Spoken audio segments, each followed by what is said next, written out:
Welcome to Brand Sauce, where we make strategic marketing simple and a little bit spicy. I'm your host, Joe. Let's get into it. Super Bowl's coming up. Advertising's biggest night. I don't want to talk about the ads. No, I'm not interested in talking about the ads. There's going to be plenty of places to talk about the ads, but instead, let's talk about why people advertise there. And then for anyone who works on behalf of a small business or you're an entrepreneur, you have a side hustle, let's talk about the principles of what makes a Super Bowl ad work or not work, so that you can apply that to your work that you do as well. As always, if you have questions or follow-ups, you can send me an email at brandsaucepod, all one word, at gmail.com. Leave a comment on TikTok, on Instagram, on YouTube. I would love to chat. Let's get into it. Why do brands advertise in the Super Bowl? I want you to imagine you're a carnival barker for a speed pitch booth. Now imagine you are the only game on an entire block, and people are walking by. You probably don't need to do a lot to get people's attention to make them come over to your booth. Now I want you to imagine that you are one of 20 booths on the same block, but you're still the only carnival barker, so you need to work a little bit harder to get people's attention, but still you have a pretty good shot at getting people to come over, see what you're doing, and maybe give you a couple bucks. Now I want you to imagine that street in your carnival, this hypothetical carnival, is lined with 200 other booths, and they all have their own carnival barkers.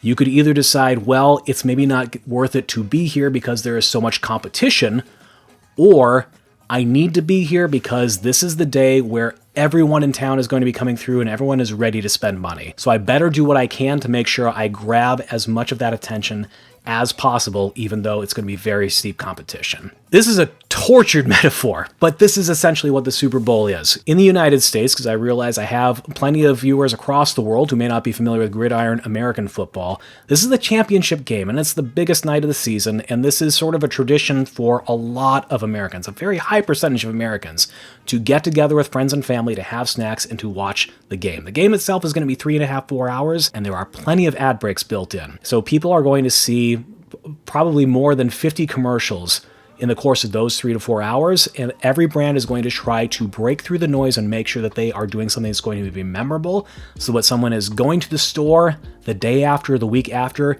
they remember that ad that they saw for that one brand, and they buy a purchase. I don't remember what the exact stat is, but I think for the brands, especially the ones in the first half of the game, if they have a successful ad that people connect with, that they see their short-term sales jump by as much as 20 or 30%. Also, there are plenty of brands throughout the years who have had complete duds and gotten nothing out of a multi-million-dollar expenditure to advertise in the biggest night in live television. The Super Bowl didn't always used to be this huge collection of ads where everyone knew I need to pay attention to what's going on, not just during the game if I care about football, but also in between because the ads are going to show me something fun. I think this phenomenon of Super Bowl advertising didn't really come to start to grow to what it is until maybe like the 1980s, when American football started to become more popular, as well as advertising became a little bit more interesting, sophisticated compared to what you think of like a 1950s style ad that might just show you here's a product, a name, and here's the benefits of it. Throughout the 80s and the 90s, we started to see more brands investing more time and more money, driving up the media costs and turning that itself into a news story that people would talk about in the Super Bowl. You'd see more brands understanding that there are going to be people who are not only watching the game, but now understood that a big part of the game was going to be watching the advertising in between all of the action. What that has turned into, especially now in our digital space, where everyone has a million different websites they go look at, they're scrolling through all the different feeds on social, the time before the Super Bowl, for months even, you will see little teasers and hints of what might be advertised during the big game. Everyone's going to be watching during the big game. People will be talking on social during the game about the ads, and they're going to be breaking down all the ads the week or two afterwards. It's whole entire little ecosystem, but still the principles of it, of what will break through and what will be successful for a brand, that does not change even though the mechanics of the night are a little bit different. What you might see now in some of these teasers, I think the CeraVe example is a really interesting one where Michael Cera was photographed walking around with bottles of lotion, and people are just like, is he okay? Is this a Super Bowl thing because this is like January and this is happening? This year in particular, there was one teaser that I was really disappointed to find out was a Super Bowl ad, and that was the Walton Goggins goggle glasses thing, which I feel like I've been seeing on TikTok for at least 2 months. I was really disappointed 2 weeks ago to find out that's actually going to be a part of a GoDaddy commercial on Sunday. I thought it was just Walton Goggins, who I understand to be a charming, nice guy, just being a little weird and goofy, and I'm sad that it's not that. I'm glad he's getting paid, but I'm sad that this very long, kind of weird, enjoyable, curious little weird thing he was doing was a part of a Super Bowl ad. But that's just that's the reality of where we're in. You're probably going to see a couple of different styles of ads, both this Sunday, but also throughout all the different Super Bowls that you're going to see from here on out. You can see a Super Bowl ad used as a campaign launch. So that'll be something where there's going to be a whole new creative direction for a brand, and this is going to be the anchor. They're launching it at the Super Bowl. You're going to see that ad for 6 months or 12 months or 24 months, however successful it might be. You might see a Super Bowl ad be a button on the end of a campaign. So actually, before we started this podcast, I was talking with folks on TikTok about how the Tim Robinson and Sam Richardson Totino's ad, that's kind of a riff on E.T., that's actually the end of a campaign that's been running for several months. I don't know how much longer they'll keep going with that particular campaign after this ad airs, but it was interesting to see that there's an ad that's been building to this moment. You might see a Super Bowl ad be used as a payoff of a creative strategy. So this year with Walton Goggins, that is a payoff to something that's been building sort of more organically over the last couple of months. Or a couple of years ago, there's a big splash with Planters doing the van crashing off the cliff and killing the Planters peanut, and then the Super Bowl was him being reborn as basically Baby Yoda. So that was a payoff that had been established weeks and months before the actual game happened. I'll get into this a little bit more, but here's the problem I see with a lot of Super Bowl ads, is that you'll see a launch, you'll see some sort of a continuation of a campaign, but there's going to be a lot of ads that are just there for only the Super Bowl. It'll be mostly a one-off. You might see it a few more times in the weeks after, but for the most part, is intended just to get attention that one night and get the kind of buzz and the PR follow-through that you get from a Super Bowl ad in kind of this day and age. So example of that is going to be the Hellman's ad that has Billy Crystal and Meg Ryan reprising their characters from When Harry Met Sally, a film that I don't know if anyone under the age of 30 is even aware of or cares about. I guess I'm in the target mayonnaise demographic, and that's a sad thing to say out loud and realize, but I think that's the reality. I understand that film. I have fond memories of that film, and so Helen's going to try to get me to buy some more mayonnaise because of the memories of that movie that I have. You're going to see a lot of commercials in that sort of same vein, where they're either borrowing something from pop culture or they're trying to pack as much like celebrity interest into a finite amount of time, but they're only paying those celebrities for that amount of time. They're not paying to keep that campaign continuing over the next 6 months, the amount of time that you need to build up memory in people to actually have a successful brand. Because keep in mind, you might have a successful ad in the Super Bowl, but you're competing against how many others in that same night? If you're not repeating that over time, if you're not building that consistency, you're not building that muscle memory for people, so to speak, did you actually do anything long-term for your brand, or did you just spend a lot of money to make yourself feel good? I think that's going to be part of what we see on Sunday night, is some brands who have brand managers that just wanted to do something they feel good about, and it doesn't matter what happens long-term. We'll see. We'll see what happens. A few other things to keep in mind as you're watching Super Bowl ads specifically. You're going to see a lot of playing with form. So there are things like length.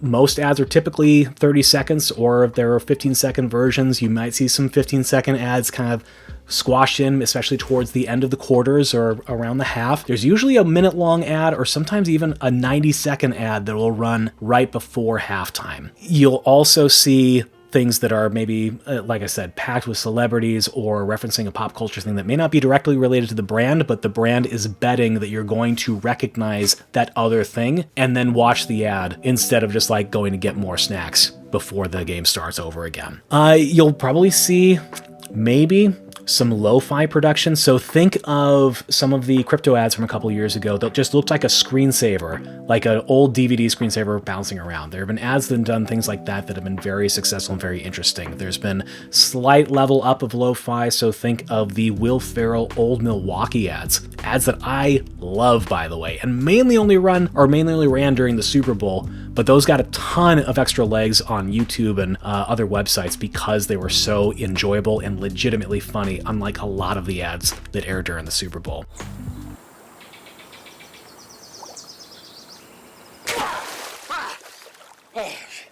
Just do a little hand fishing here in the Mississippi.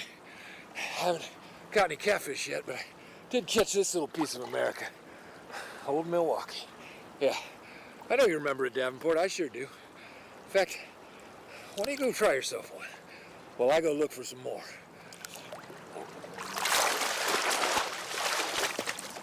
You'll also see a lot of very high production value.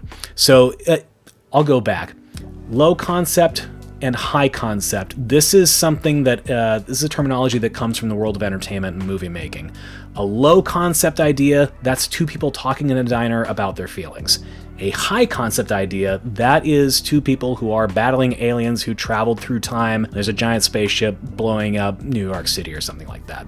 Low concept, high concept. You're going to see a lot of high concept ads that have like a lot of computer graphics, a lot of celebrities packed in, a lot of action, a lot of movement to try to make sure that they are grabbing people's attention and getting that brand message through. And then you're going to see other ads that take the more lo-fi approach to see if they can't, with a little bit of quiet or something that just like stops and pumps the brakes on the momentum of the evening to get people to pay attention to. A slightly more recent example of that would be the Oatly ad from a couple of years ago where the CEO is just playing a piano in a field. A lot of different ways that brands might approach trying to break through all of that noise that's happening and grab some attention from people as they're watching the game. So how does someone who works in this industry and thinks about not only the creative itself of the ad, but the strategy behind the campaign, how do they judge and think about different Super Bowl commercials? Clip that I used a lot last year on social to kind of coach people on how to watch the Super Bowl is I pulled a clip from Mad Men and Don Draper pushing back on an ad from his creative team who were trying to get Joe Namath in an ad for Samsonite suitcases, and he said, "Celebrity endorsements are lazy." Secret to victory on the road is Samsonite. I carry it because it's tough, and no matter what comes at me, I know I'm protected. As they fall, the competitors will bust open, clothing flying out. Touchdown, Samsonite! I got it, honey. You sure do, Joe. Samsonite. It's tough. Endorsements are lazy. And that is true. I think celebrity endorsements in the Super Bowl are lazy because it's a great way to maybe grab a little bit of attention, but you have to bridge so much distance between here's a celebrity over to the brand and what that means, and make sure that people are thinking of the brand at the end of the commercial and not the celebrity. It's a really hard thing to do, and most brands don't do it well. You'll still see a lot because it may get a little bit of attention, may get a little bit of press after the fact, but for a short-term or a long-term advertising strategy, I'm not sure it's the smartest way to go. Outside of that, totally fair when you're watching these ads and commercials. First and foremost, did it make you laugh or did it make you emotional? Did it make you think? That's a sign of success, especially when it comes to humor. A lot of these ads try to be funny and do not hit the mark. Not even close. Some ads try to be a little bit more emotional. There was one particular Super Bowl like 3 or 4 years ago where there were a ton of insurance ads, and there was one in particular about a little kid like not being able to grow up, and it was a weird ad to watch. It was emotional and it was successful in that, but people are just like, why did you put this into my living room? My kids haven't gone to sleep yet. Why would you put that onto our screens? If you have an emotional reaction to an ad, that's probably a good thing. Usually a good thing. Sometimes it's a good thing. Next, from that first level down, did it succeed in getting the type of emotional reaction that it wanted to get from the audience? Next down, think about, is there a clear usage occasion presented in this ad for the brand? Here's an example from maybe 15 years ago. There was a website, this was back in the .com era. There's a website called Outpost.com. And their business model was, this is a place, this was kind of before Amazon was a big thing or Newegg was a place. This was a website you could go to buy computer components or computer peripherals, computer pieces, parts, full computers. It doesn't exist anymore. It didn't last long after this ad. And what their ad was saying, hey, we're going to try to get your attention. So what we're going to do is we're going to put some gerbils in a cannon and we're going to launch them at a bullseye painted onto a wall. And if you are mad about this commercial, come to our website and tell us so. So in some ways, kind of an interesting way to try to maybe game a little bit of traffic and capture some contacts so they could do some remarketing off of it, as well as maybe probably with a surge in traffic help their SEO ratings. But on the other hand, your entire commercial is not about how you have everything you need for a home computer, or we got better prices than somewhere else, or we got fast shipping, or we got, more selection than anyone else. It was about, look at these animals being put into harm's way, and we're going to put a humorous spin on it, and we're just trying to make you have a reaction. No clear usage occasion demonstrated in that particular ad. Any ad where you can't tell what it's an ad for until the payoff, that's going to be an ad that maybe is not the most successful, unless everything that you're seeing throughout is a logical build. There was one a couple, maybe 10 years ago now. It was, I want to say it was a Mountain Dew ad, but it was like a monkey baby monster thing. There was a monkey and a baby and something else. And it was all one little creature, and it was just running around an apartment for 30 seconds. And it was an ad for Mountain Dew, but no one remembered it was Mountain Dew because it's about this random little horrific CGI thing bouncing around the screen for 30 seconds. Not a great ad. Sure, maybe it got some attention, but it didn't tell you anything about the product, what it was, how are you supposed to use it. It did maybe a little bit geared towards, this is our audience. If you like this CGI horror running all over the place, maybe you'll like Mountain Dew. The thing is, I don't even remember if it was for Mountain Dew. That's how ineffective an ad was. Granted, it was 10 years ago and I'm a little bit old and maybe, all the neurons aren't firing anymore, but still not the best possible example. Did you get an emotional reaction? Is there a clear usage occasion demonstrated in the ad? Next, think about, is this distinct? Now, what that means is outside of the end card, where you have the brand or you have the product on screen, would it be easy for you to confuse that brand with a category competitor? I would argue that a lot of Pepsi ads and a lot of Coke ads, aside from the colors used, are maybe a little interchangeable, especially when you look at social. A while back I did a little bit on Pepsi and Coke and Dr. Pepper, when Dr. Pepper in the US became the second most popular soft drink. I thought that was interesting because Dr. Pepper, I think, functionally in the way that it tastes compared to the other sodas is actually a little bit different. And I've made the argument that a lot of Pepsi and Coke ads, especially Pepsi ads, could be confused for Coke ads were it not the Pepsi can and the Pepsi logo in the actual piece of advertising collateral. Ask yourself, is it distinct? And if you want to show off to your friends or maybe probably just get them annoyed, be like, yeah, that ad was okay, but I don't think it's actually distinct from the category competitors. You could easily confuse that with someone else. That's a true way to think about an ad. It's also a way to be kind of annoying, unfortunately. But you know what? If you work in advertising marketing like I do, you don't care about being annoying or a little pompous. It's actually fine. It's not fine. I'm making a joke, but it's fine. Okay. Next, semi-related to the distinction and the emotional reaction. Is the ad itself memorable because of the ad?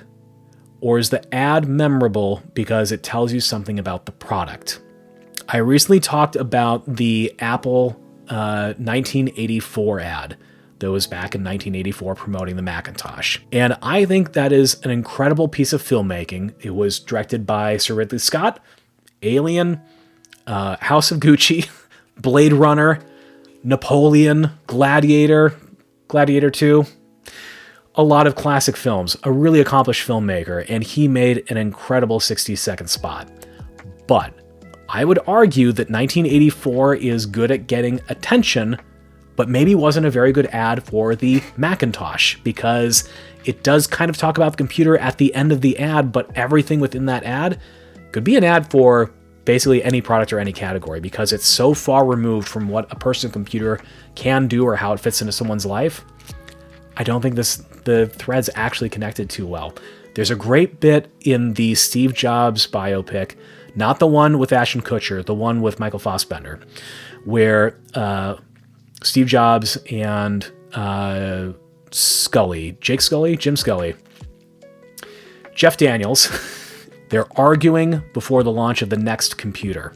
And what Jeff Daniels says is that People loved the ad, but they only talked about the ad. They didn't talk about the Macintosh. They didn't talk about the Apple. You agreed with the board. I understood the board's concerns, but I certainly did not try to... The board's concerns that we didn't show the product? Among other things. But my question was... What other things? Honestly, I'm just asking because I'm curious. You said among other things. Among other things, it was set in a dystopian galaxy. It took place on a planet where we don't live. It was dark and the opposite of our brand. And we didn't show the product.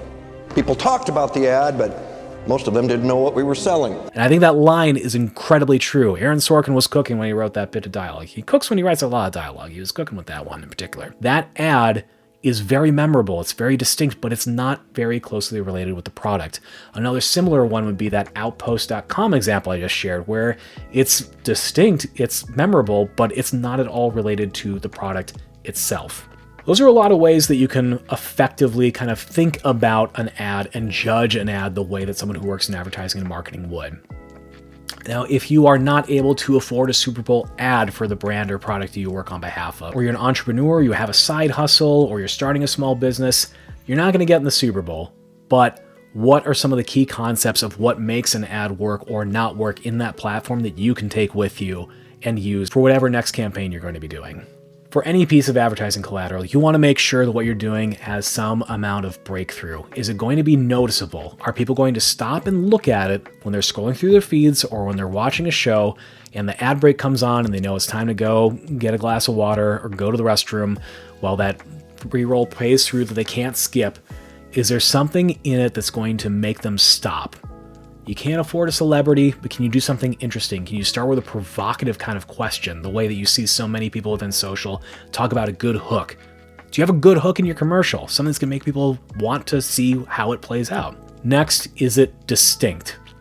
Is it going to be noticeable, first of all, but is it going to be distinguishable from other similar products that you are in competition against?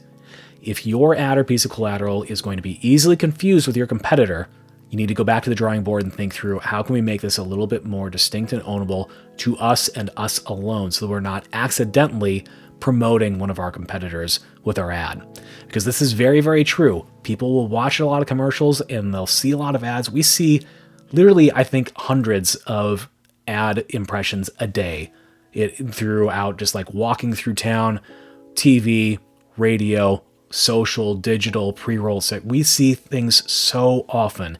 And if something is not distinct and we don't see it that often, it's going to be very easy for us to confuse it with a category competitor. So is it breakthrough? Is it distinct? Is it relevant? This goes back to the usage occasion.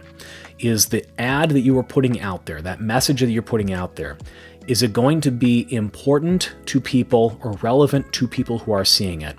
Instead of talking about, here's our product, it works really well, we're very proud of it, people don't care about a brand talking about itself. You instead need to say, here's our brand and product. Actually, don't even start there. You start, we know what your day is like. You go through this, you have to deal with this, you have to deal with that. This is frustrating. Hey, there's a way you don't have to deal with that anymore. Our product fits in there. Actually, a great example of this is kind of the genre of bad infomercials that we always associate with like the late 80s, early 90s of like, there has to be a better way, and someone falling with a giant stack of bowls in the kitchen or something like that. Those ads are actually incredibly effective because they very clearly demonstrate here is a challenge in someone's life, and now here's the solution that we have and how it's going to fit in. And then we can talk about the product benefits of like, oh, it works so well here. We're going to send you 2. It's going to be a great value. You can't start with those things because people are not going to care. You can't talk about yourself. You can't be a dog and sniff your own butt, okay? You got to sniff the other dog's butt. That's how you make a dialogue. Is that what dogs do? I don't have a dog currently. Our kid wants a dog very badly. So maybe I'll learn more about this and I can make this metaphor a little tighter, but we might cut that. We might not. This podcast is still early days. There may not be a lot of people to get annoyed at me for that or think I'm too weird or turn people off. So maybe we'll just leave it in. Okay. Breakthrough. Distinct. Relevant. If you're relevant and distinct and you're breakthrough, hopefully you should be memorable too. Can people remember your brand or product? Is there some sort of earworm in there? Another lost art in advertising is the loss of the jingle. A Mentos ad. in like the late 80s, early 90s, it would be a 30-second song. That'd be very common in a lot of commercials because songs are memorable. You got a little jingle or a little stinger. Now in ads, you'll get just like the ba-da-ba-ba-ba, but for everyone who just heard me say that, you know exactly what brand that's associated with because that musical cue is a very strong earworm. It's very memorable. And if you are memorable in that way and you've done everything else, you've made sure you are distinct and made sure you're relevant, when someone is in a position where they are going to maybe purchase from the category, they're thinking about purchasing from the category that you're within, it'll be easier for them to remember you and give you a better chance of succeeding at that point of decision that they make to either buy or not buy from you or from someone else or buy from the category at all. And then lastly, for any brand, you want to be repeatable. Can you tell that message over and over and over again? Can you use that same creative, that same idea over time so that people can internalize it and recognize it and come to that conclusion organically when they are in the decision space of buying from a category? Will they remember enough of your ad and enough of your marketing to choose you versus choosing a competitor? So Super Bowl's a couple days away. I'm sort of interested to see what ads are going to be there. There's one or two I've seen already that made me laugh, and I'm sure a lot of them I'm just going to not want to think about ever again. The game itself, we'll see. I'm not holding out hope for a very exciting game, but maybe the ads will be all right. But keep in mind, one, you can talk about ads in a smart, clever way that's maybe going to impress your friends or maybe annoy them. I don't know. But it's fun to talk about them beyond, I liked this, I didn't like that. Get into not only why you liked something, but what do you think it's going to do for the business? That's an interesting way to talk about it. At least for me, someone who works in marketing and thinks about this stuff all the time. And lastly, if you are a part of a smaller business or a medium-sized business or a startup that doesn't have Super Bowl style revenue and Super Bowl style media budget, I want you to think about some of those things that help those brands not only succeed on the night of the game, but also succeed over time. Because you can have a winning campaign without being there on that big Sunday night. My voice is going, so we're going to wrap this one up, but thanks for listening as always. If you have any questions, please feel free to send me an email to brandsaucepod@gmail.com, all one word. I try to put these out every 2 weeks. You can find me on TikTok, YouTube, Instagram, wherever social stuff is found, I'm probably there. Thanks as always for listening. Keep your marketing a little spicy to keep it interesting. I've been your host, Joe. Thanks so much for joining. We'll talk to you next time.